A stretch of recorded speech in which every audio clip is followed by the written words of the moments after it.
Offseason After Dark fans, glad to have you here for episode 52. And we have a show I've wanted to do for a while, the reigning ACC champion, Duke Blue Devils. We have the Scumbags on to talk all things Duke football, Manny, Diaz, Walker, Eget, and how the offseason has went for them. So many of you know, especially on the group show, we talk a lot on our Thursday night. And you guys, the three of you here, will be happy to know I was fighting the good fight that as ACC champs, Duke should have been in the playoff last year. So yep. I seem to be in the minority, but it was the hill I was willing to die on as opposed to one of the G6 teams. So absolutely. Take your pick. But Bossman and I, our resident Texas A&M podcaster, he and I frequently have a good-natured debate about should Duke have been in the playoffs last year. But guys, very glad to have you here. Why don't you tell the audience a little bit about how long you've been doing your podcast, what got you supporting Duke, and where the audience can find you. And of course, as usual, audience, I'll tag these guys in everything we put out so you can give them an easy click and follow. Yeah, absolutely. Yeah. Scums have been around for 3 years. We've known each other all kind of going on a little over 3.5, 4 years, right. Just kind of met mutually through X, then met up at some games and things like that. And then decided we wanted an outlet to speak about Duke football there for a while. Fandom wise, we all come kind of from lineages of just football families, loving going to games and things like that. I know Eli and myself started going real early, Tyler in the early 2010s, just love Duke football. Happy to be here. Appreciate you having us on. You can find us at every X, Instagram, TikTok, YouTube, Spotify, at nice. GA Scumbags, GA, not Georgia, general admission. Okay, good to know. That was one of the questions I will admit I asked off screen. So when you guys first started doing this together, was that in the middle of the Mike Elko tenure? No. In between those 2 years? So it was actually, we actually met, Noah, right at the tail end of the Elko reign, and we all kind of trauma bonded over his messy exit from Duke. And then we kind of formed a group chat on Twitter and got talking on there, and it kind of grew from there. And then kind of going off what you talked about before the show, certain colleges have way oversaturated media markets, and some have nobody talking about them. With Duke, there's a few podcasts already, but they have ties to the school, so they had to kind of keep it kind of clean. And we were like, what if we had an outlet where we could just speak our minds freely and keep it raw and real and not have to get approved by anyone? So that was kind of our goal with getting the podcast going, is to stay independent and keep it raw, real, and share hot takes. Okay. You said something, and it's a great starting point. I always like to talk about the current coaching tenure and work from there. So you talked about the fallout, the messy exit of Mike Elko from Duke to Texas A&M. Now, on one hand, it did seem like a logical move. Just the paycheck he's getting, it's reasonable that he would leave for that job. What was messy about it? I would like to know more about that. Really, I'd just like to start from the beginning. It's, Duke fans have now been put in this predicament a few times, and I'm sure we'll touch on the time that just recently happened later on here, but kind of started with Elko, just a disrespectful kind of not showing grace and courtesy to the school that gave you your opportunity to be a head coach, and exiting at midnight. The name Midnight Mike didn't come from lies. He left on the tarmac late at night. He told the players over a Zoom call, players that had came back from Texas A&M. Yeah, not from Duke. Didn't tell them face to face. We've had guys on our show, people we consider friends that played on those teams for Elko, and they have told us kind of about the shake of how it went when he left. And just, if you're going to leave, take the check. We completely understand it. Duke is not Texas A&M. but there's a way to go about it. You can wait till the next day. You can have a team meeting with everybody, your staff, your trainers, your student coaches, things like that. Give them the respect and grace that they gave you for 2 years. And then to just kind of do it the opposite way. We might not have a lot of fans, but the 80 of us that are on Twitter will give any fan base hell. And there was about 80 versus 2,000 of us. We were just fighting for our lives on Twitter, Instagram. Just Duke football is not a pushover anymore. And if you're going to leave, that's fine, but go about it the right way. I think that's fair. Yeah, no, that's reasonable. And it's been, certainly the last 3 coaches you guys had or have had, counting Diaz, it's been a period of success relative to the history of the program. You're in a way better position than nearly all of the history of Duke football. I mean, Cutcliffe had a number of good years. It certainly did tail off in, the last couple of years. It was time. But it was. Similar to Kentucky with Stoops this last offseason. You were probably the best coach the school ever had. You raised the bar. You stabilized everything. You made it, more notable. Then it was time for somebody else to come in and take it to that next level. Mike Elko did that. And then he was, at least financially in a way, he was rewarded with the bigger job. Then you bring in Manny. So when that job opened, prior end of the 23 season, were you guys largely on board with the Diaz hire, or were you split on it? What were the feelings there? Because I've always thought he's a pretty good defensive coach. Yeah. Struggled at Miami, but they were also in a weird period then where their expectations were not matching with where they should have been. So take us from there. Take us from the Diaz hire. Yeah. Well, I know, if I remember correctly, Noah and Tyler, we haven't heard from you yet, Tyler, so I want to get your thoughts too. Manny wasn't the first name on our wish list, if I remember correctly. I know Jamie Chadwell from Liberty at the time was up there. We had a meme that it all comes back to Jamie Chadwell. Who else was on our wish list? I mean, it would have made sense at the time because he was lighting the world on fire at Coastal, and then Liberty had a good year one. So, Tyler's got an NFL favorite that might not have been our wish, but there was some smoke out there. If I'm not mistaken, it happened with Elko too, but there was 2 cycles where Jason Garrett had been mentioned as a potential head coach for Duke. It's weird when we've had the highly academic schools, Stanford, Duke, Northwestern. He's been in the mix for all of those jobs. Something about him, yes. Cerebral guy. It's the academic schools going 500 every year. Jason Garrett 500 every year. Just a match made in heaven, really.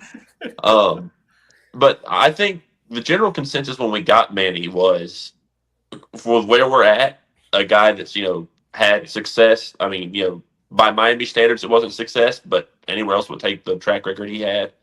And with the experience that he had at Penn State, they were, I forget off the top of my head, but they were top 3 defense, I think, both years with him. They were up there.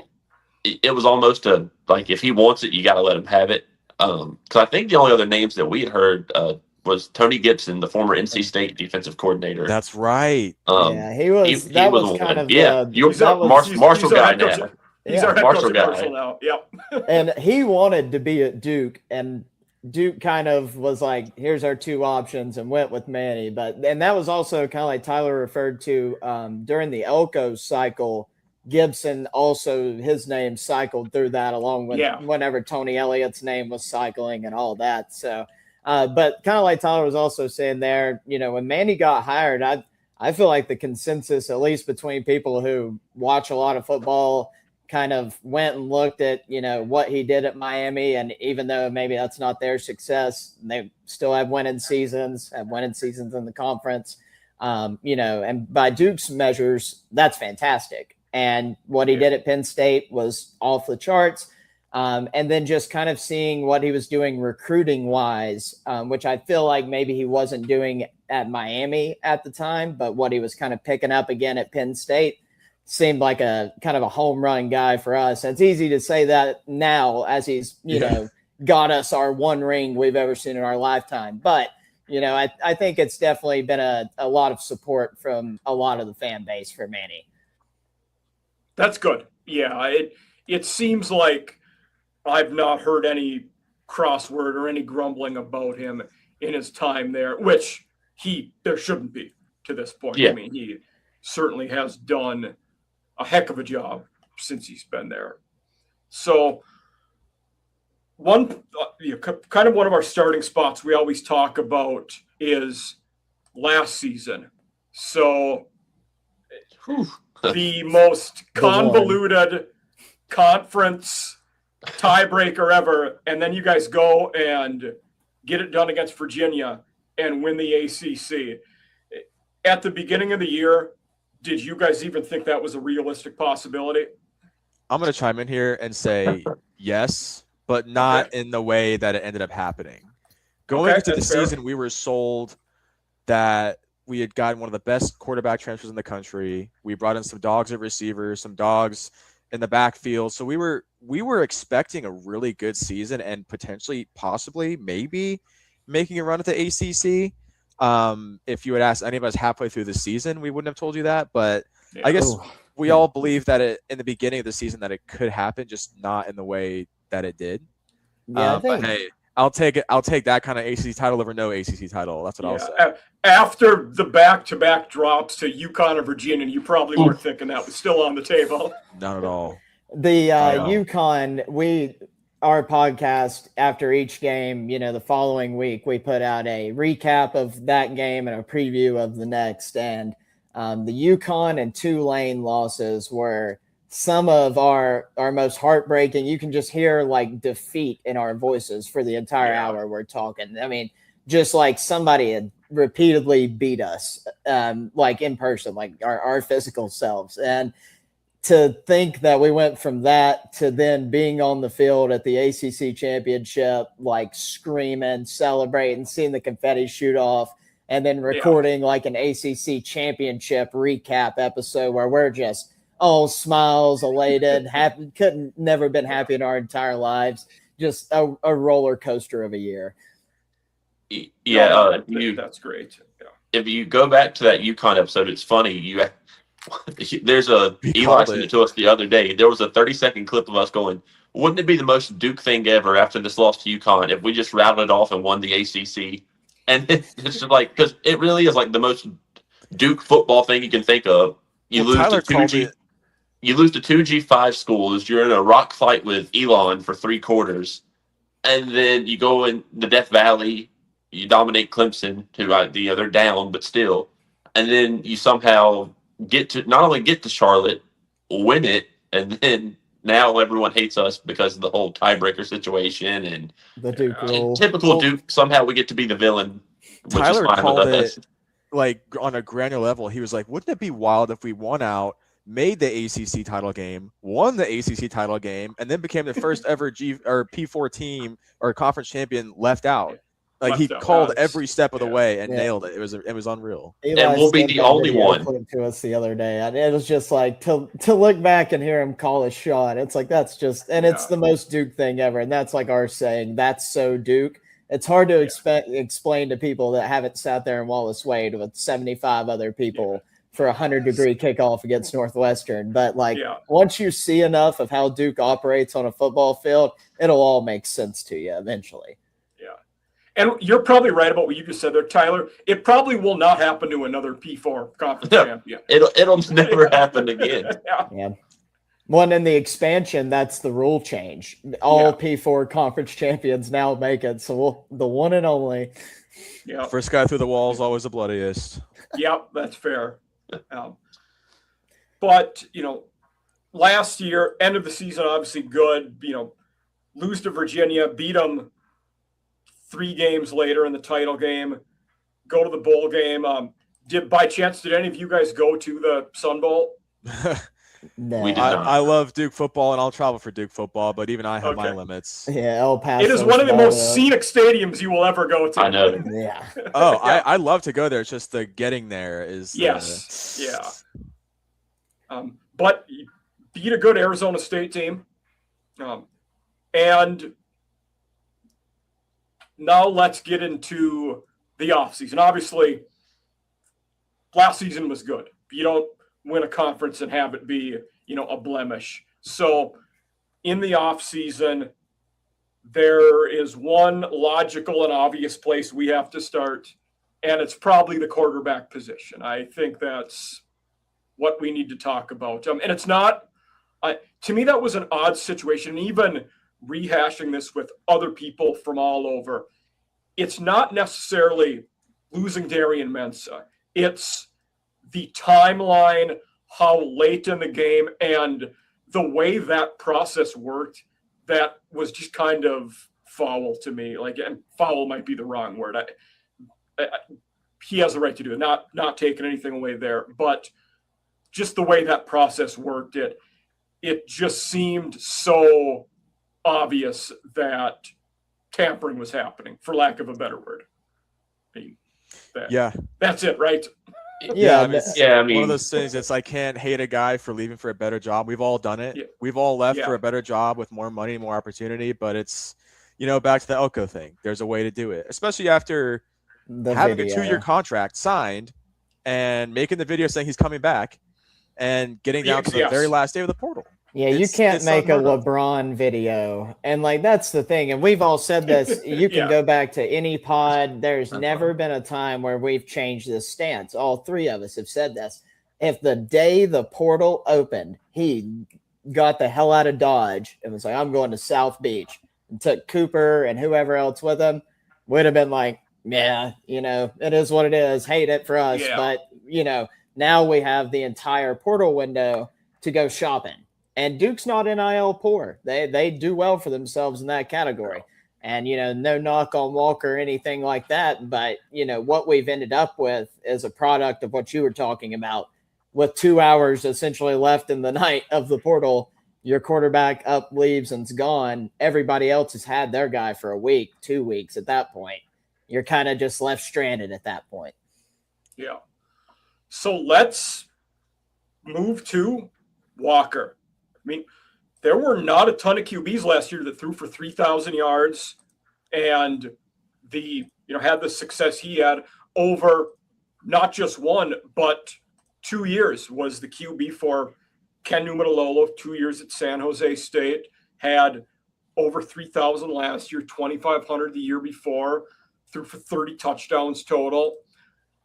I think he's a pretty good QB. Now, we never truly know how that translates from G6 to P4, but given the time window we were dealing with and how late in the game it happened, I thought it was a lot better than it could have potentially been. It could have been a lot worse. Yeah, 100%. There were a few names.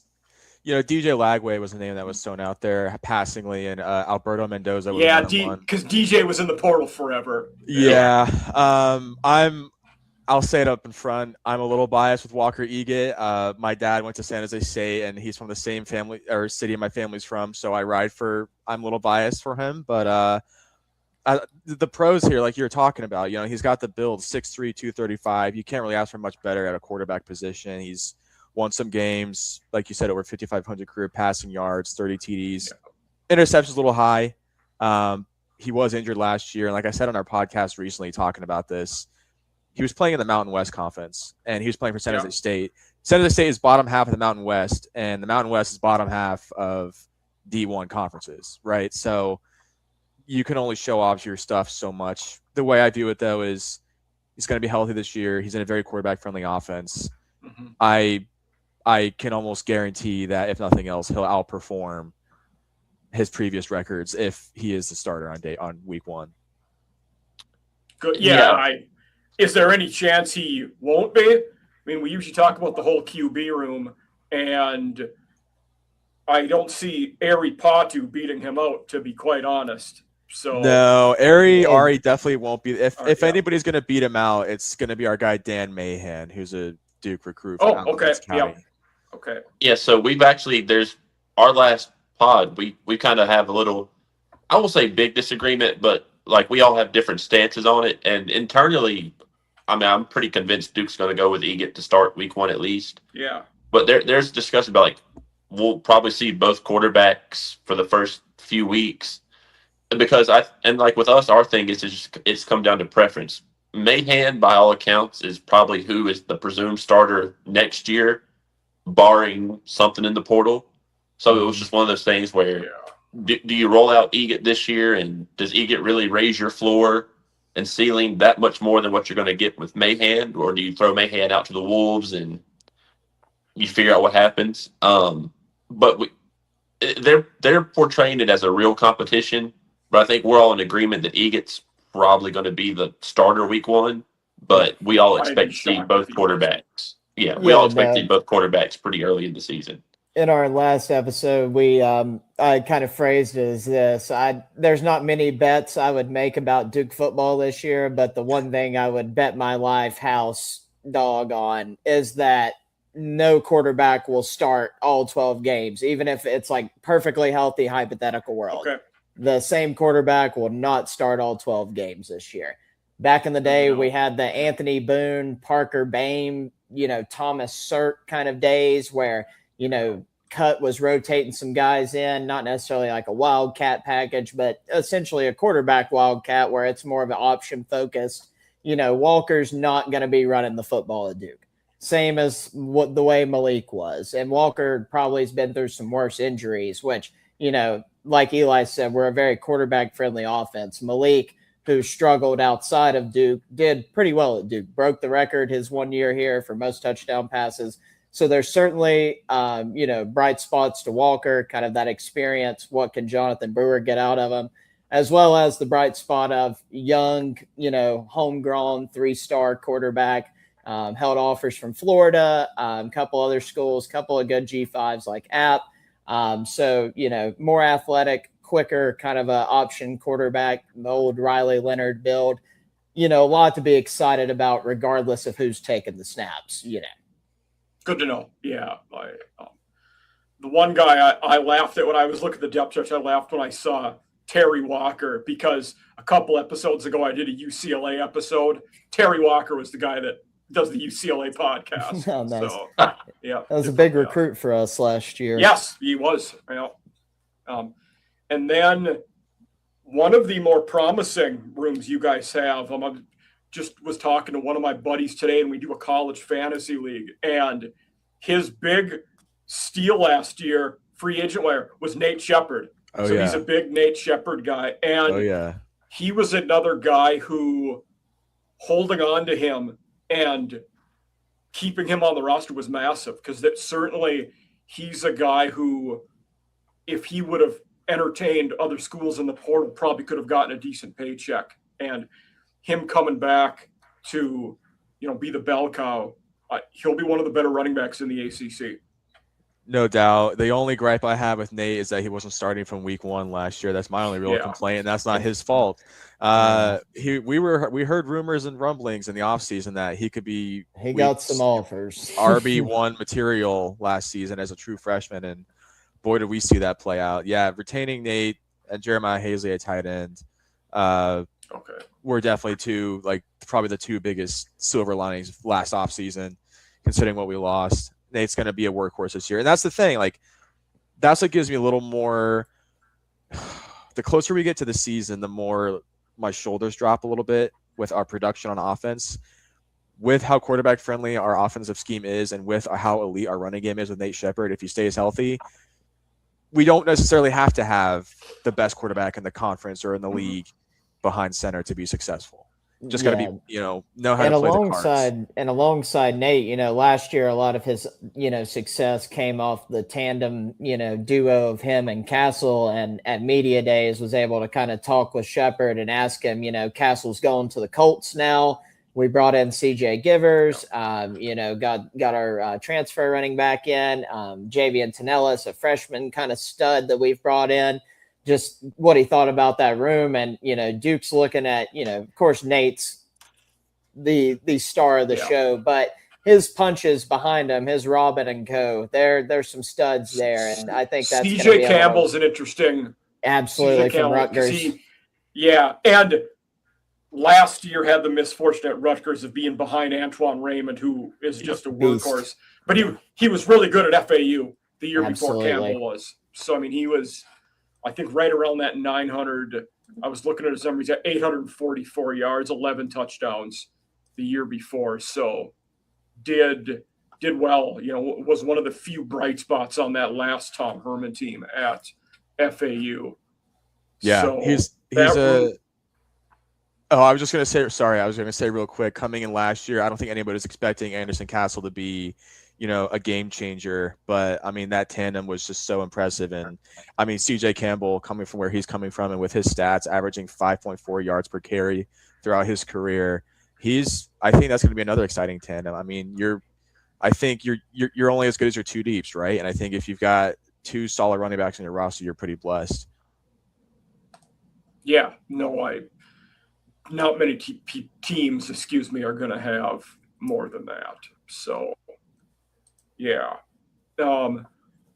Receiver-wise, I do need you guys to enlighten me on one of them. I cannot say I know much about Penn transfer Jared Richardson, who listed as a starter. FCS All-American. Get ready. Ready to learn. Yeah, that's kind of the as they would say in Moneyball, replacing in the aggregate of Cooper Barkate.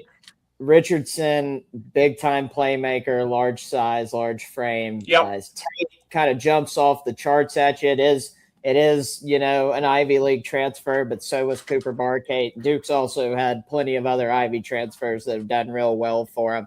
Guys like Ozzie Nicholas and co. But really excited to have him. That veteran leadership paired with some really young stars that Duke's brought in under Diaz recruiting. It's kind of an unknown room, but I definitely think it's one we're all pretty excited about. Good. And then the other transfer, Javon Nicholas was solid at Charlotte, started his career at LSU, but again, team who struggled last year at Charlotte, but his numbers were impressive, in just going through that stat line of his. Had 60 catches, 740 yards. That's quite good. Whenever you're getting north of 40, and he was, And that's on a bad UNC Charlotte team. That's catching passes from Grayson Loftus and who knows who else. Former Carolina. I forgot. I forgot about that. Yes. Yeah. Grayson, and who's the Carolina quarterback that was there? Tyler, you might remember. Who started before Geo last year? Was it Max Johnson? No, but you're close. No. But so that's who Grayson was in competition with last year, essentially. But I mean, Charlotte, like Eli was saying, they were bottom of the barrel. And then to your point, 700 yards and 60 receptions with, not a great offense. Connor Harrell. Yeah. Oh man. There's no structure to that school and program, not to knock on them. They're 10 miles down the road from me. I'd love to see them turn into a successful G6, but I do think Tim Albin is a very good coach. He was good at Ohio. Yes. It's just, you're so far behind everybody else in that conference that everybody else's starting point is here and yours is here. Yeah, no, but that duo, I mean, we're going to lean on them heavy. Javon Nicholas and Jared Richardson. I mean, you've got your prototypical slot receiver build guy in Javon Nicholas, and you've got your prototypical go up and get it build guy in Jared Richardson. A couple of the decent returning guys, too. Jaden Moore has a few reps under his belt. Younger brother of Duke legend Jordan Moore. So, we've got a few guys in the receiver room. I mean, we've had worse, we should be okay. Yeah.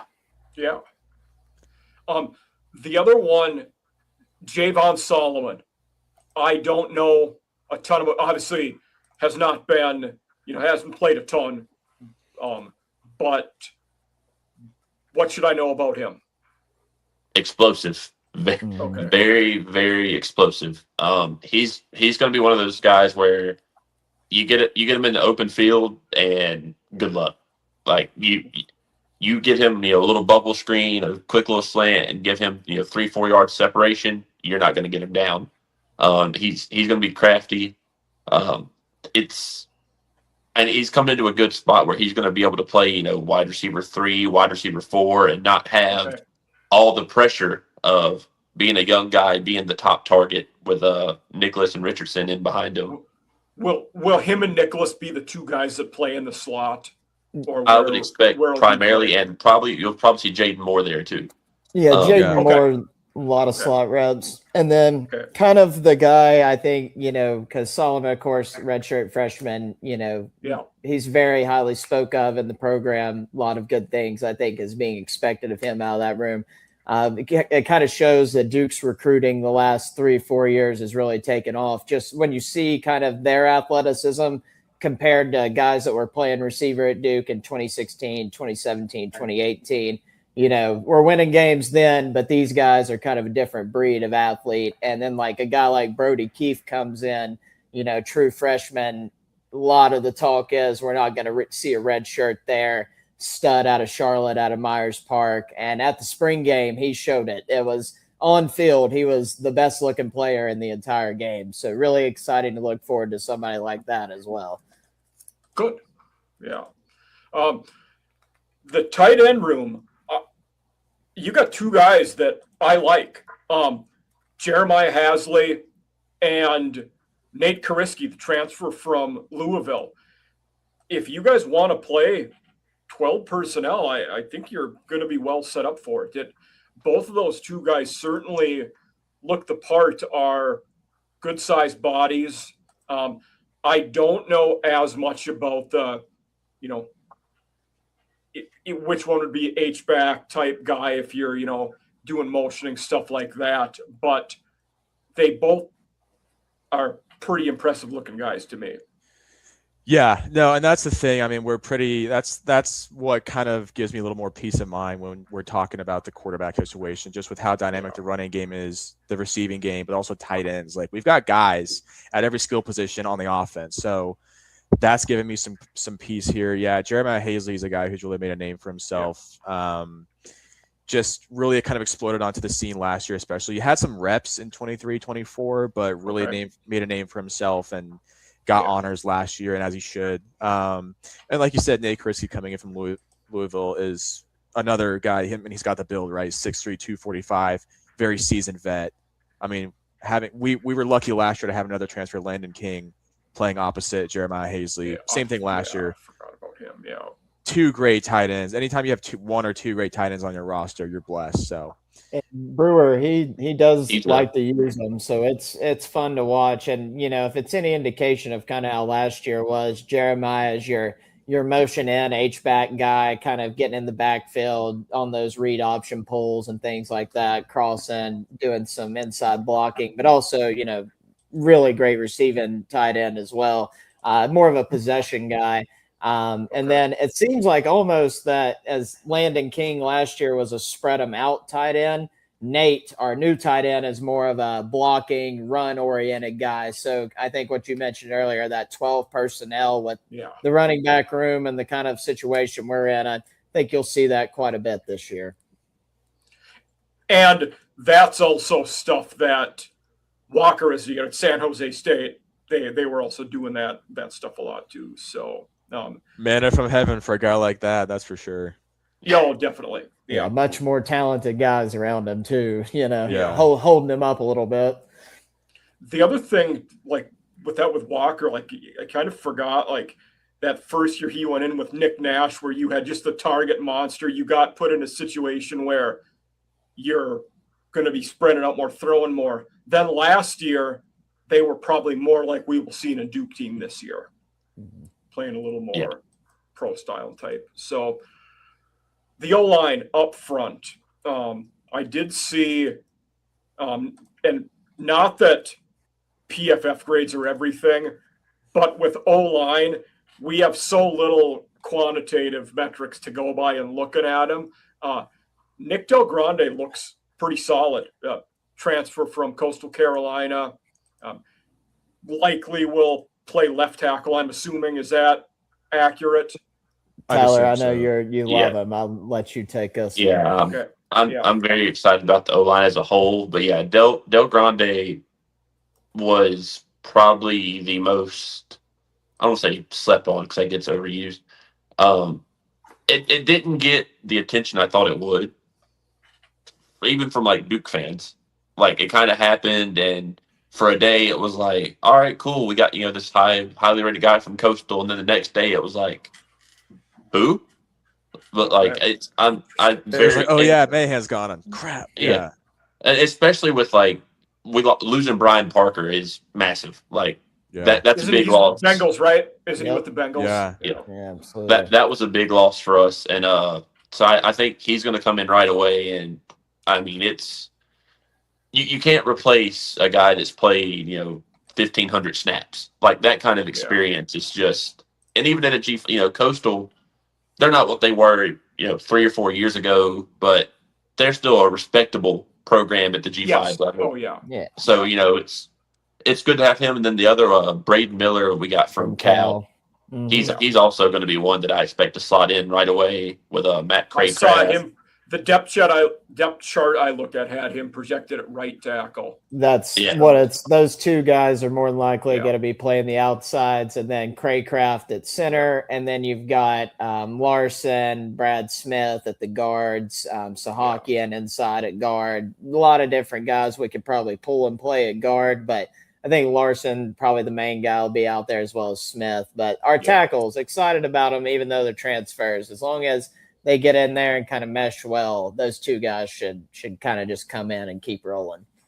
Yeah, Craycraft was another guy on his measurables and how he's played so far. Like he definitely had some tools, and it looks like he's played well based on the numbers. When he's been in PFF ways, he was the highest rated guy. So he'll be playing on Sunday, I believe.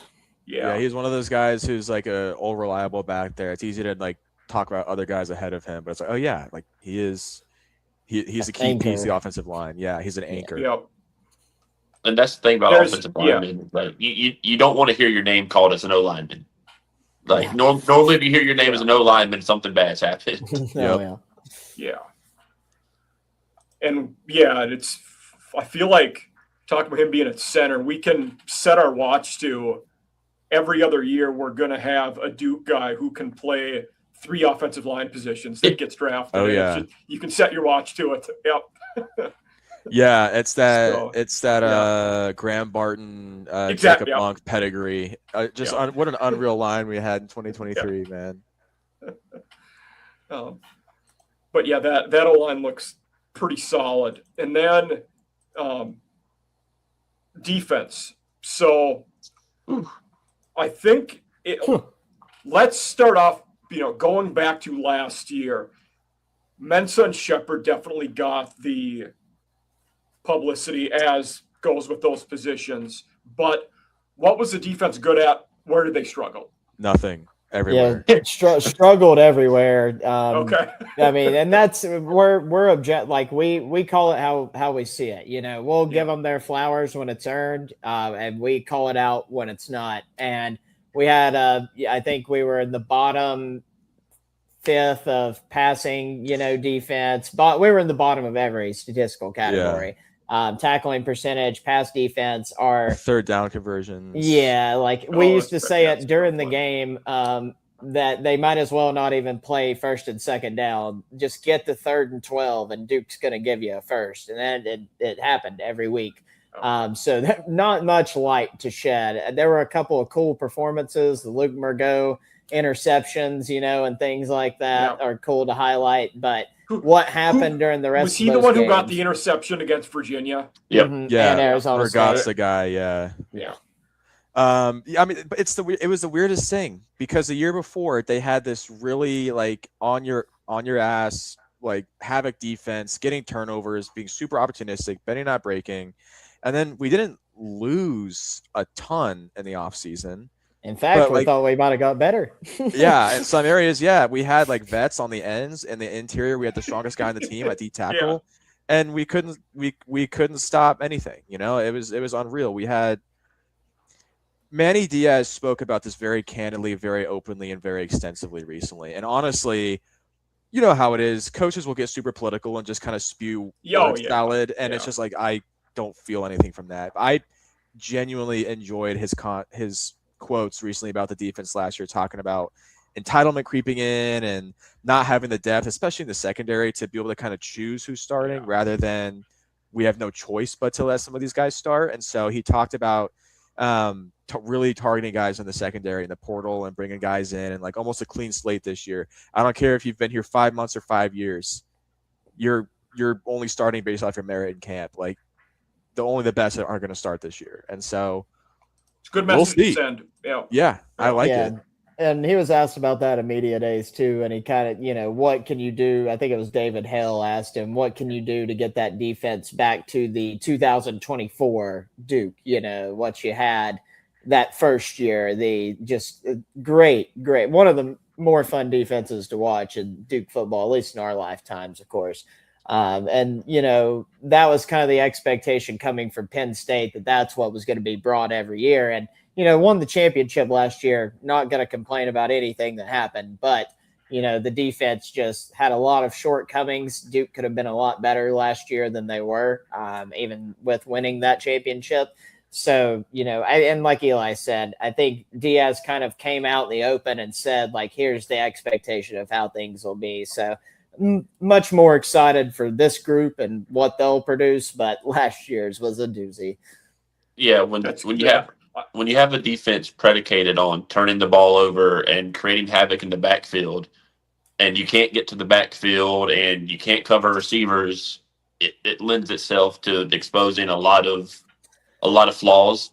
And last year, we weren't very deep, and you could tell 2 or 3 drives in, it just defensive linemen are winded, corners are backs turned to everybody chasing the ball. It was pretty night and day difference from year one.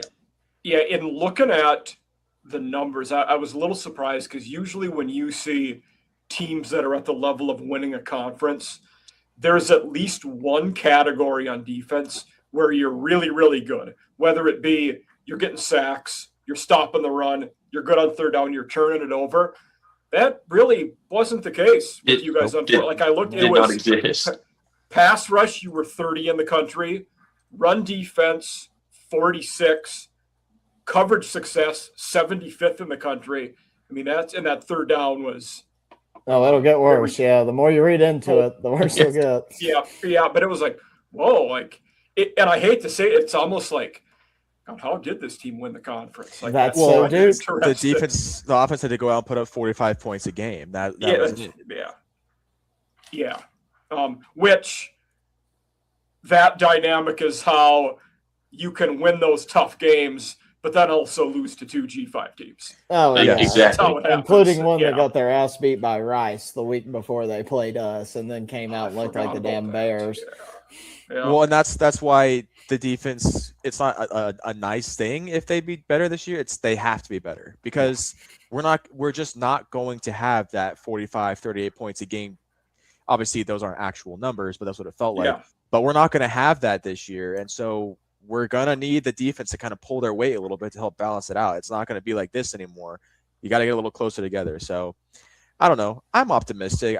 That those aren't words often spoken by Duke football fans, but I am optimistic that the defense will at least improve this year. Should be. I mean, that D-line, Waffle looks like a solid transfer. The D-tackle. I'm excited about that one. Penn State. Yeah.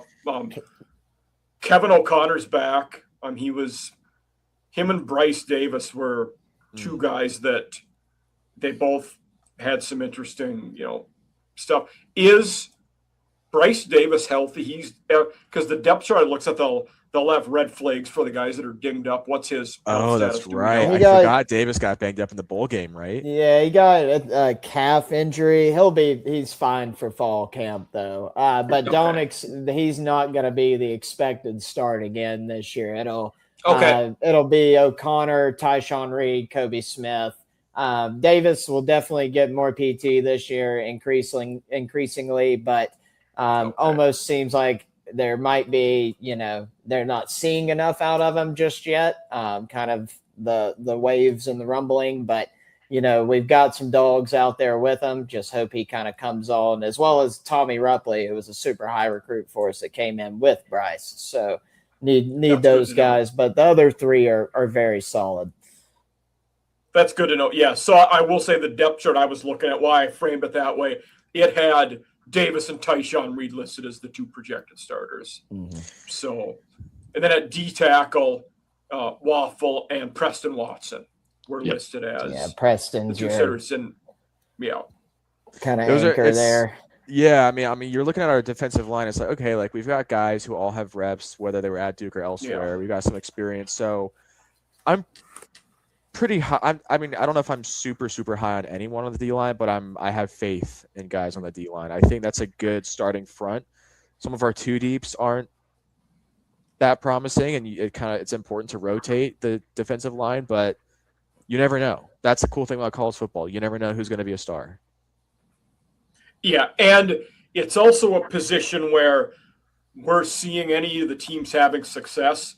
You're playing 7, 8 guys on the D line, and nobody's dominating reps. It's high octane, high leverage, and you're rotating in every 2 or 3 plays to stay fresh. Mm-hmm. Yeah, more of a unit. Yeah. Yes. But yeah, it was honestly, in looking at the depth chart, to me, it was probably the position group I had the most questions of on the roster. Do you think that's out of pocket, or is that accurate, maybe? D-line having those questions. I would say secondary and D-line are the 2. Probably equal. Okay. Are the 2 biggest ones where you could throw 8 names at us and they could probably start week 1. You might not see them at all. I feel like those 2 I will have about 8 defensive backs to throw at you when we get there, so that is fair, yes. Yeah. But the good thing with the defensive line is, for the most part, it's a very young group. Mm-hmm. Like we don't have a ton of age out there, so you're able to rotate a bunch of guys in and figure out, okay, like a Bryce Davis, a Tyshawn Reed, a Kobe Smith, because Kobe Smith in the bowl game last year against Arizona State was dominating till he snapped his leg in half. Yeah, till he injured his leg. So like the potential's there. Now it's just a matter of, can these guys step into the roles of losing a Wesley Williams, a Vincent Anthony, and Aaron Hall, 27-year seniors that we've had. And looking at this lineup, looking at the D linemen, you brought up a good point. With the new 5-and-5 rule, everybody on this D line, other than one, has 2 or 3 years of eligibility left. Yeah. And they're all some of our highest recruits we've ever brought in, not just in Diaz's tenure, but in Duke football history. I mean, you go to Bryce, Tommy Rupley, Kobe, and Tyshawn. These are guys, they had to sit behind Wes, VJ, there for a year or 2, but now's the time. It's time to step up, fill those roles, and kind of show why you were brought here and why there was so much excitement around them.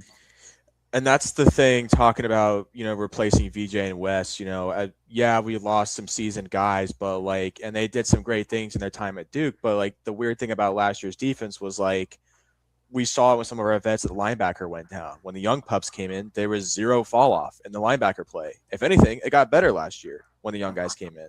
So I kind of carry that same philosophy with me with the D lines. We lost some vets, but regardless of who was on the line last year, nobody was really moving the needle one way or another. We still had awful, you read the stats a little bit ago. So I don't see our line getting any worse this year. I'll put it that way.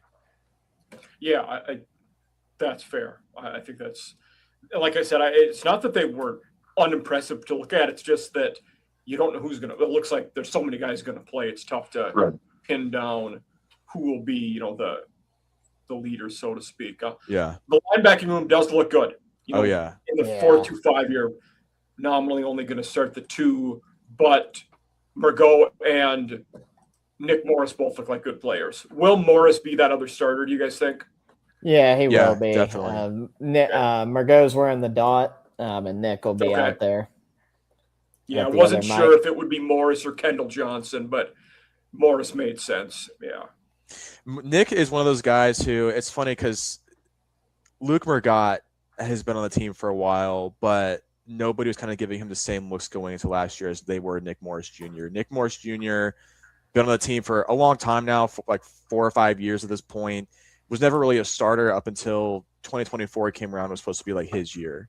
and then he got hurt week 1 and was out for the season. And then he came back last year and got hurt week 4, 3.5. And he got hurt like the first quarter of the state game last year. Yeah, so that was week 4. So he missed most of last year as well. So we're really hoping and praying, because we're outside of being Duke football fans, he's a good friend to us. And so we're really hoping he's got the intangibles, right? Like, he's got the physicality in the brain. So if he can stay healthy, he should be a star this year alongside Luke Mergat. I'm excited about those two starting next to each other. And all the rotational guys behind him are fantastic. So that room, top to bottom, is great. And that's the things, like with those vets going down last year, we got some valuable playing time for younger pups like Bradley Gompers, another one of our higher rated recruits who got some valuable playing time last year. Elliot Shopper was another guy who kind of came out of nowhere when we had like nobody left and balled out for a little while until he got hurt. So he's another guy that I was going to ask about Shopper because he still has the red flag. I was curious if he's healthy yet or not. He's a girl. He tore his ACL. It was like November of last year, so I'd assume he'd be healthy by now with Duke's technology. The Clemson game. Yeah, right after Clemson. I can't remember if it was at the end. It was Clemson on a kickoff. Yeah, but yeah, he's a green light. Duke, honestly, right now is about as healthy as they've ever been going into a fall camp, and that's knock on wood, because we've definitely dealt with our fair share of going in before, but had a lot of good things come from the off season, like rehab or surgery wise. A couple of guys in the secondary that had some things done, like Stone and Kamari. So, everybody's kind of coasting right now. We'll see how long it lasts, but hopefully it sticks. You said Clemson. Was it Clemson or Georgia Tech last year that was the game where it was like 46-45? So Clemson. That was Clemson. Yeah, absolute. We were all at that game. It was great. You guys won by 1. Yeah. The controversial PI call where they tackled us by the jersey in the end zone. Should have been holding, but yeah. Okay. But I remember it's just very high scoring. Kind of that game was. When I asked you how you won before, you said you had to score 30 every game. So that was the one where we really had to do it, or it was going to be we were getting pants. Mm-hmm. And the defensive back room, decent amount of new faces here. Obviously, losing Terry Moore and Mekhi Jones, big lot. Terry Moore's a good player. Tough to lose him. Yeah, to Ohio State of all places too. That's crazy. Yeah, he used this for a year to get that good Duke med rehab before he went up to good old Ohio State to go play for one last year. But I mean, all best to him. He did it the right way. Entered the portal the day it opened. So. But definitely was a stud, but we missed him last year. That was for sure. Having him out all season sucked. Yeah. It would have been nice to see him play, one more, but yeah. Yeah. And then one guy, so last year I was on this show talking about a guy with his former school, Dylan Flowers. I had a WKU guy on last year. He should be a pretty good addition for you guys, I think. I would expect him at D-back, whether he starts or is the third corner. I think he'll see the field quite a bit anyway. Yeah, that seems to be the consensus. Loud from Montana is definitely number one guy. Biggest transfer, but Flowers probably looking to be that slot corner. But probably playing majority of the snaps out there, I would imagine. Okay. It was a similar thing last year with literally every position. We were kind of lacking in depth at the secondary position. Guys like Landon Callahan and Kamari Robinson were both pretty young and inexperienced guys who, got punked a few times here and there, but it was valuable game experience. So I think having those folks behind guys like, Keon Loud, Dylan Flowers, it's going to be pretty solid this year. They brought in some guys, and that's probably the number one area they targeted on the defense in the portal. It was kind of, we have to beef this up here. Number-wise, it certainly looks like that. Yes. Yeah. The safety from North Texas, I'm blanking on his name right now, but he was a solid addition to come in and kind of play Patrick Smith-Young. to play beside Deshaun Stone and Juice, Andrew Pellicciata, our two safeties that we're both looking forward to watching this year. Deshaun being healthy, Pellicciata going into his sophomore year. He's a beast. So looking forward to having them paired up with, Smith Young. Like Eli was saying, Pellicciata's listed as a starting strong safety in the depth chart I have. Yeah, he's a 4-year guy for us for sure. Well, 5 years, hopefully now the way things are shaking out. But there was no red shirt for him last year, no doubt about it. But he proved very quickly what kind of ball player he was going to be for us. And really looking forward to seeing that room healthy all around. Stone last year was kind of forced into trying to play the Terry Moore role because they didn't know what they had with kind of some of the younger guys. And Stone is more of an extra linebacker than a coverage boundary safety. A lot of times last year, it looked bad, but it was more so the scheme of everything. So he's getting back more into his natural role. Smith, Young, and Juice playing the boundaries, covering deep things. Should be a much better group, kind of like Eli's notion earlier with the defensive line. It can't be much worse, but there's a lot of, room for improvement. But, you want to make, when you're at the very bottom, you don't want to just improve a little bit. You want to get in that top half. And I think they've got the players there to do that this year. Good. I think it's a across the board. Sorry to interrupt. I think it's all the young guys that we have returning on the defense, whether they're 1 or 2 deep, got valuable playing time last year, and they're very well complemented by a bunch of grad transfers coming in. So that experience with guys who have been in the system who are still young, really interesting kind of melting pot there that I'm looking forward to seeing what the finished product is. Because again, can't get much worse.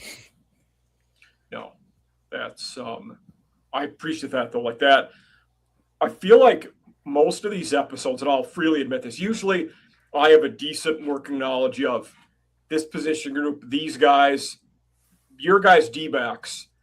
There weren't many of them that I knew much about. No, there weren't many that we know much about. They haven't gave you any reason to know about them, unless you're like die hard on the 247 boards, scraping through any source you could think of. There ain't much to know about them. Yeah, and if they're in the transfer portal, I usually will know those guys. But a lot of your guys, they were on the roster last year, so you just kind of go under the radar, and that was that. But looking at, we talked about the roster. Now, I'm looking at the schedule. That you get Tulane again, and then at Illinois will be a tough one. But Bielema's going to have them competitive, I think, all the time. Yeah. I always ask, what is what's your ceiling and what's the floor? What do you guys think? Tyler, I'll let you go first on this one. Oh yeah, Tyler, you go first. Okay. So I'll probably end up being, I'm normally the more pessimistic one of the group here. The problem with the way I look at the schedule for Duke this year is it's weird. I see 2 pretty much guaranteed wins and 2 probably guaranteed losses. I feel like, we probably should beat William & Mary and Boston College pretty handily. And Illinois and Miami, I'll be floored if we don't lose either of those games by multiple touchdowns. So then you're left with 10 games or 8 games where I really feel like they're all toss-ups. I could see Duke winning every one of them left on the schedule. I could see us losing every single one of them. So I float around with, just kind of, with all circumstances considered, I could see a floor of, 3 to 4 wins, and ceiling, I'm looking at 8. I'm assuming we fall right into 6-6 this year. Just with the spots we're young, if everything gels right, I think you can get to 8 wins, and you probably drop Clemson, Miami, Illinois. And we've been fortunate. We've beat State, UNC, and Wake 3 years running, or back 2 years running, all 3. I just feel we're due to drop one of those this year. That luck's got to run out at some point. It's hard to go 9-0 in rivalry games. Yeah. Jake Dickert's a good head coach, too. Plus, you got to go there. Yeah. Oh, we love Jake Dickert. Yeah. He's one of our favorite guys in the league. Yeah. Eli? I'm right around What about you guys? Yeah, Eli, what do you think? Yeah, I'm looking at the schedule right here. I'm doing the math in my head. I'm like 1-0, 1-1, 1-2, just looking at each team. Yeah, kind of what Tyler said. I don't know. There are so many. Okay. There are so many uncertains going in because, like, we know there's uncertains with Duke. We know where those question marks are. Every other team in this schedule has their uncertainties as well. It's so hard to say here before a month before week 0 and truly say who I think we're going to win and beat against. To Tyler's point, I think there's 2 guaranteed losses here: Illinois, Miami for sure. We're probably due against NC State, as much as it pains me to say that. We've won 5 of the last 6, and they're bound to get lucky one of these days. They could be pretty solid this year too. They could be, but you know what? Living in the Raleigh area, I've grown up hearing that this is our year for NC State every year. They were supposed to make the playoffs a couple years ago. So I think any NC State fan worth their salt, any ball knower knows to tread lightly with the hype going in about NC State. But yeah, man, I think floor 4-8 and a ceiling, a realistic ceiling where, like, if we finish the season here, I'd be like, yeah, okay, that's what I expected. Probably 7-5, honestly. Okay. I think there's the 2 guaranteed wins, maybe 3 if you count Carolina, and I could see us beating. I don't know. It's tough, but yeah, give me floor 4-8, ceiling of 7-5, best case 8-4, best case. Yeah, I've got perfect season. Everybody meshes together well, and either Walker turns out to be, kind of, gets his turnover issues figured out, stays healthy and leads us to a successful season, or Dan turns out to be a great quarterback for us. Duke could go 9-3, lose to Clemson, lose to Illinois, and lose to Miami. I don't see us winning those 3 games. There's also a world where I see none of that going to plan, and, Walker turning out to just kind of be a turnover-prone Chase Bryce, Gunnar Holmberg kind of guy for Duke, and they don't give Dan the shot. Or, Dan gets in there and kind of like Daniel Jones 2016, takes his lumps all year, and, it's a learning experience, but you only win 4 games. There's a world where Duke only beats William and Mary, Boston College, and UNC, or they could go 9-3. I kind of expect it to fall somewhere in the middle, but that's kind of where I've got them laying at right now. Okay. So the consensus is there's a large bandwidth of outcomes. No, there's not enough to know about the team. No, I think if you came back to us after Tulane, or maybe even at halftime, we would all have the answer for you. Yeah. Once we just got to see something, Well, and the thing is, like Eli said, you can't look at our schedule because Tulane, they lost everything. Like, you have no idea. Georgia Tech lost King. Virginia, you don't know how they're going to look with Bo Pribula this year. That's Stanford. I don't think looks good, but they can't be as bad as they were Stanford. Yeah. They so rattled off really a big win. Stanford's one of those teams that can rattle off a big win against anybody any week, and that's Duke's seeing them week 4 where, if all goes to plan, Duke's probably 2-1 right there. William and Mary, Tulane, and Illinois. You don't want to be a letdown spot. The difference between going 3-1 into the rest of the season and being 500 going into kind of the gauntlet is it determines if you're playing in a bowl game or not. And I think we've all kind of said it, but if Duke makes a bowl this year, considering everything they went through in the offseason, winning year for us as fans, nothing to complain about. Happy to go to some 6-6 or 7-5 bowl and hang out with the boys in Annapolis for a few days. That's back fine, to Birmingham. Yeah, we'll go back to Beeham, go down to the Gasparilla, wherever, Myrtle, go to Myrtle. Scum Stew Myrtle. Gosh, we yearn for Myrtle Beach. Yeah. Independence, go to Memphis. We'll say there you go. That'd be cool. So I always try to look at one conference related chart with my guests. The one we're going to do today is QBs of the ACC. So, and you guys will be happy to know this. When I was on, I forget if it was NC State or Cal, but I said, I think Walker Eget should be, this is before I scheduled you guys, before I'd even reached out. I thought Walker Eget should be higher on the list. So, he's 10 spots too low. I'm half kidding. Yeah. But looking at this list, I would flip the top 4, and that would be my 1 through 4. CJ Bailey, Kevin Jennings, JKS, and then Mensah. And that's not hating on Mensah. That's strictly like what they're going to give their team. I think those guys ought to be flipped right there. Bailey, and like I'm no State fan by any means, but he's the truth. And I think he's got way more game. And that is related to one of the topics I talked about with the NC State guy, Kenton. Those top 4 guys, we'd probably all concede they are the top 4, but there are scenarios where any of them end up being the best QB in the conference this year. Yeah, it could happen for all of them. It's true.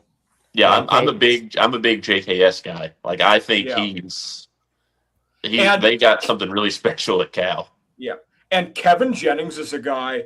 He's played at a pretty consistently high level his entire time as a starter there. He leads. He hasn't really dropped up too much. I think Rhett Lashley's a very good QB coach. Is helping him a lot. But Jennings is like a slightly better CJ Bailey. Like starting several years now, there's that consistency veteran factor. But yeah, I think Kevin Jennings is. I think he's definitely 100% one of the top 4 QBs in the conference. If Jennings ever doesn't turn the ball over, he's number 1. Yeah, that's his thing. Point. And he won't do it for certain games. It's just he'll have one game where, like he did against Duke in 2024, he gave it up 6 times, So, but like going towards the bottom of that list, like I think Alberto Mendoza's too high. I do not think he's going to be. He's on the last name scholarship, 100%. But I think it's bad. Like I think Georgia Tech has kind of roped themselves into thinking that's going to be something that it's not. I think Christopher Vizina's too high. I have not been impressed with him. Yeah. And I don't. Poor old Gio Lopez, God bless him, but I mean, it's time to hang it up. Enterprise is calling. I'm going to push back on that one. He was pretty good at South Alabama, and now he's back with Izell, who was his old coordinator at South Alabama. I could see. I'm not saying he's lighting the world on fire. I could see him being a top 9 QB in the conference, though. I can see that. And I think the circus that was UNC last year really didn't 100% didn't do him any favors whatsoever. No. And he was a terrible fit for that offense too. Yeah. Last year UNC was grabbing whatever they could and just trying to throw it into something. They were the shiny toy team last year. It's these guys look. It's UNC was last year what Colorado had been 2 years before that. We're just grabbing guys out of the portal that look good, and we're going to see what we can do with them. Yeah, Pribula and Keenholz and Angeli and Heinschel, I think that's the right grouping. I think it's honestly just like 1 through 4. You could probably put them in any direction. Agreed. But, Pribula, maybe you're kind of having to base it a little more on like what you're hoping he'll do compared to how Missouri was. But, I think those guys each have pretty good ceilings as well. And Angeli, before he got hurt, was balling. Yeah, Angeli was lighting it up. I'm curious. That's a great point, because I've talked to a few people and they're like, they're super low on Syracuse and Fran Brown, and I'm like, hold on. His first 16 games there, they were really good. Yeah, a year ago we had him like winning the conference. Mm-hmm. Yeah, until Angel, which, don't get me wrong, in this day and age of the portal, the roster management I do put at the feet of the head coach, not having a serviceable backup, was on Fran Brown. Yeah, even that was a really bad spot. It was bad. Yes, it's great for us. Yeah, it was. Yeah, but they were pretty good before Angeli got hurt. And if we see a healthy Angeli, he could be 5, he could be 9, like you said. But he's top half anyway. I'll give him that. 100%. I'm curious how FSU and Ashton Daniels is gonna. Yeah. I can't believe Norvell's even back, and that's just a whole. It feels like he's just biding the buyout number might have been. Yeah, probably because they just can't pay him. Yeah. So, Mike, let me ask you. You mentioned you thought you might have said it. Apologize if I forgot. You said you feel like Walker Eget's too low. Where would you have him? You said 4 spots higher. Would you switch him without? I would have him 10 or 11. I would have him 10 or 11. Yeah. I would have him ahead of Daniels, Mendoza, Grunkmeyer, and Vizina. I would also have Lopez probably. It would be him and Lopez would be in that 9-10 spots. I could see that. That's actually very fair.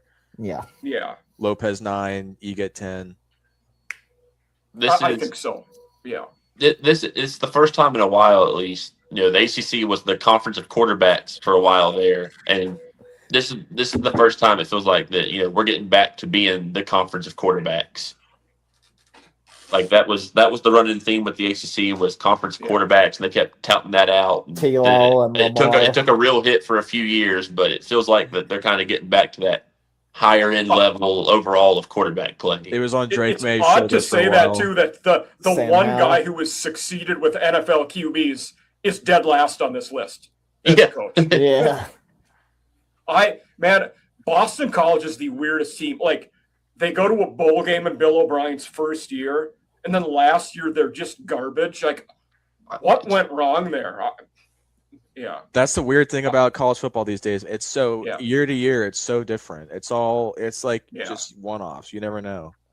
Yeah. The best thing Boston College could do is just hope the Big East wants to play football again one day.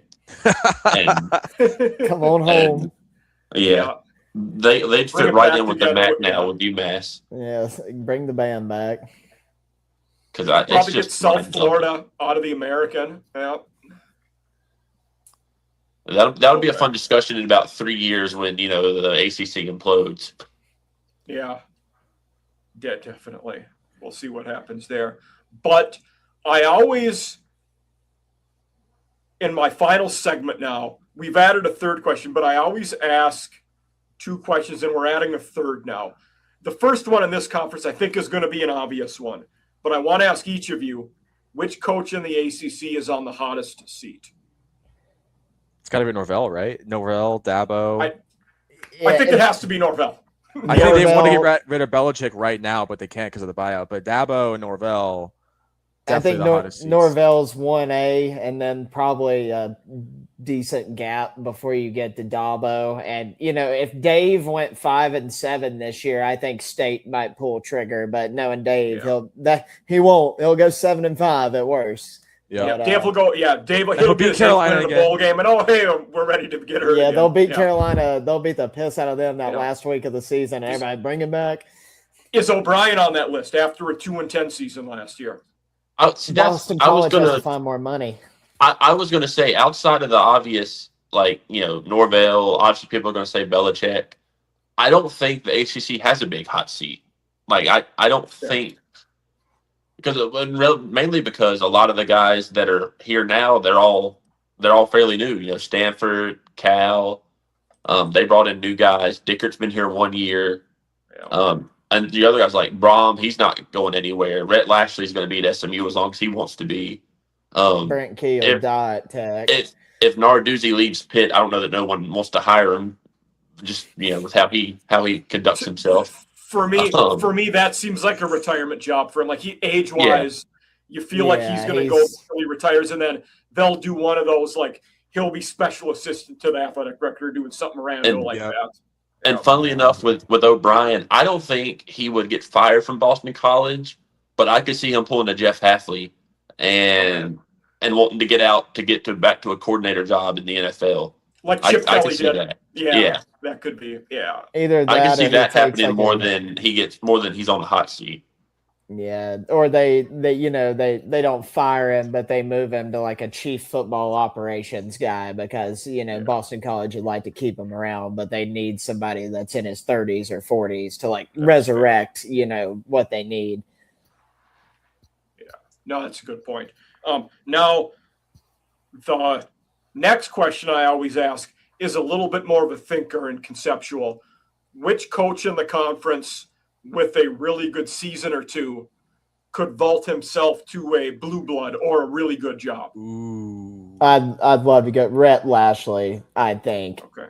And I think so. I go Rhett over guys like Jeff and Brent, and I'm not saying Rhett's not loyal to SMU. He goes to bat for SMU like nobody else. He would go to war for them. Yeah, my thought was if Rhett would have wanted to do that, he would have taken the Arkansas job this year. But see, I think Rhett knows there's a bigger job than Arkansas out there for him. I think that if something bigger in the SEC were to open, like a Tennessee or something like that, if the Heupel thing doesn't work out in another 2 years or so, or South Carolina and Beamer ball flails out. As long as SMU's got a lot.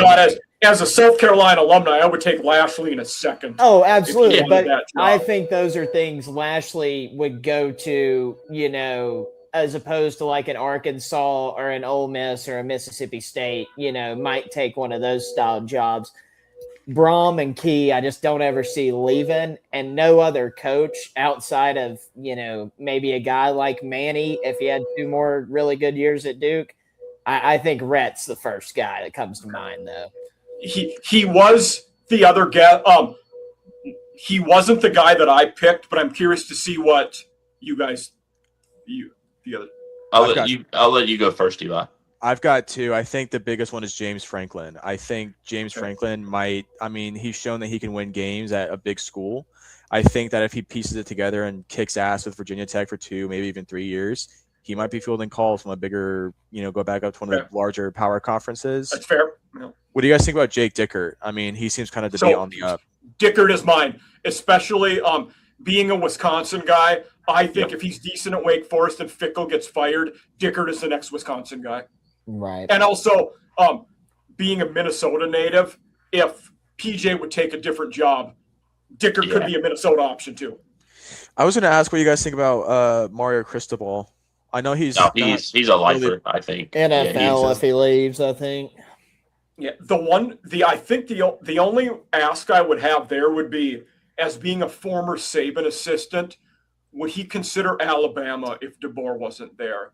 Because you got to figure, in terms of other blue blood jobs, he was at one at Oregon and chose to go back home to Miami. So it could be tough. Yeah. I'm going a little bit off the wall here, but if you remember when this guy got hired, he was raved about, and I think last year did him a lot of negative publicity. But I think if Fran puts together two really good years at Syracuse, I mean, people were all over him when he got the Q's job right away.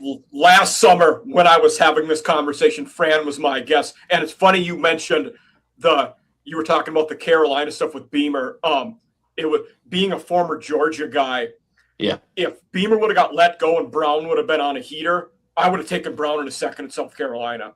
I think like that ACC experience. One like dark horse for like a blue blood, but go to ACC Pacific Coast.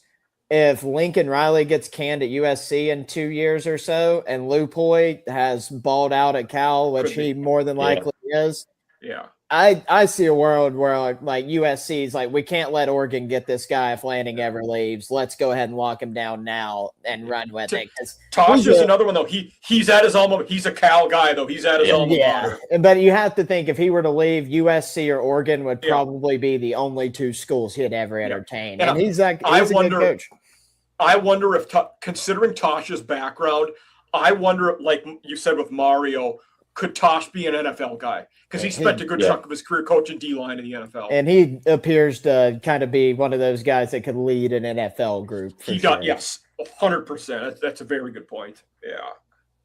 Was blown away by him in media days. Got to speak to him for just about 10 seconds. All I told him, I was like, dude, you got me ready to run through a wall. And he's like, that's awesome, man. He gave me a fist bump, just kept on going. But just his speeches, how he went about things, the questions he was asked, the things he did to retain those players on Cal's roster, flying to Hawaii at 2 a.m. in the morning, laying on a bench until JKS got back to him, just out in the nature, just laying there waiting on a quarterback. And it just seems like movie type stuff. And I'm all for that. He seems like he's going to do real well out there building off what they've kind of been going for.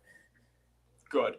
And the question I've only gotten asked this the last couple episodes, but in the Duke ecosphere, if say we get off of this call and Manny Diaz has taken another job or is no longer the head coach, who do you want Duke to hire tomorrow to be his replacement?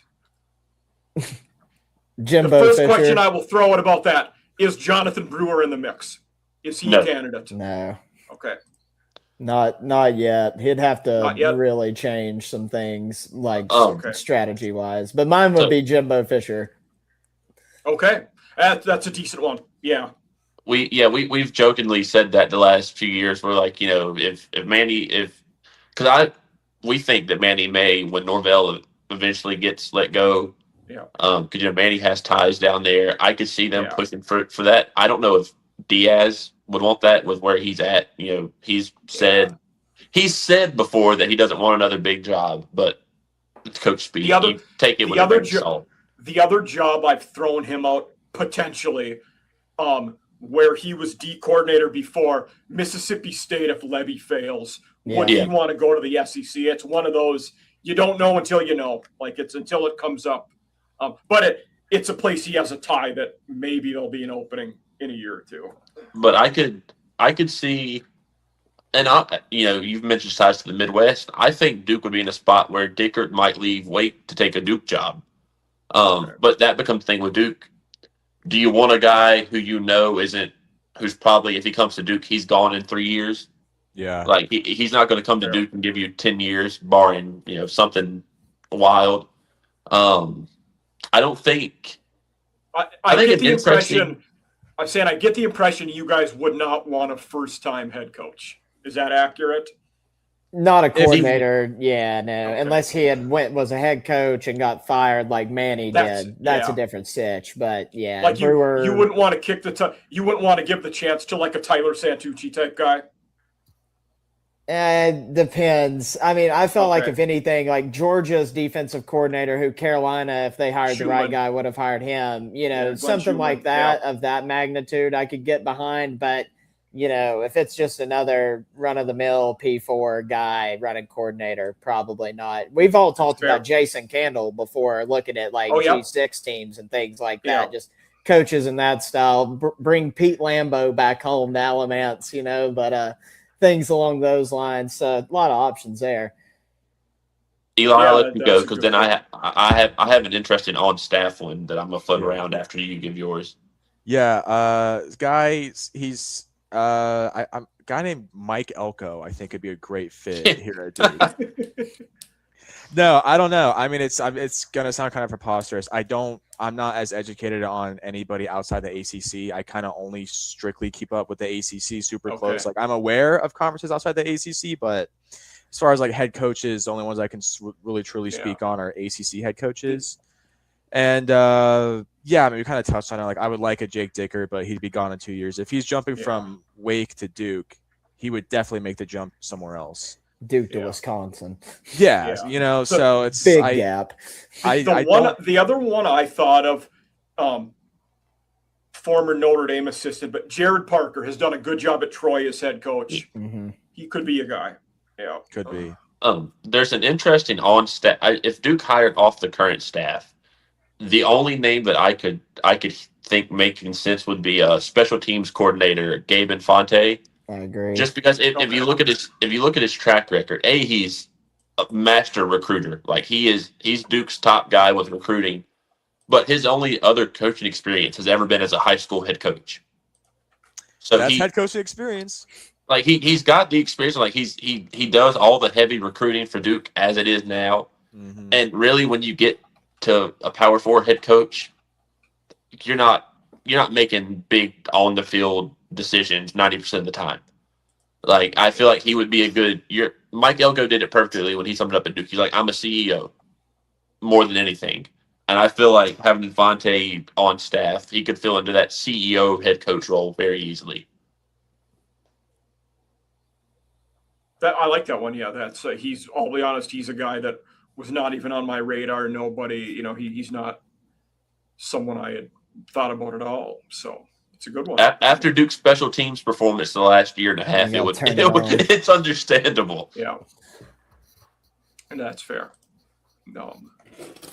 But no, it's always it's a interesting thought, experiment. which coaches, could get a blue blood job and who would you want your next head coach to be? So, yeah. But we've reached our conclusion, guys. I want to say I had a great time. It was awesome having you guys on here. Yeah, it was cool. Thanks for having Yeah, me. absolutely. Thank you. Yeah. Absolutely. Yeah. Glad viewers out there, as usual, tag their accounts where you can follow them all at.